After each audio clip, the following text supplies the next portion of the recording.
So if peradventure I want to run, you still, if you have more than one query that is involved with this database here, for instance, let me select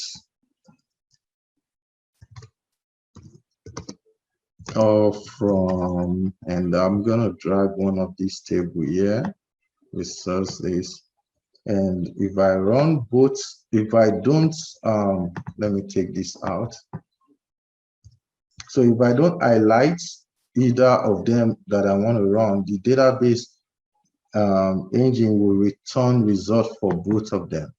You see, so this is the result for the bridge, and this is the result for the human resources employee. So you have to know that. And let me see.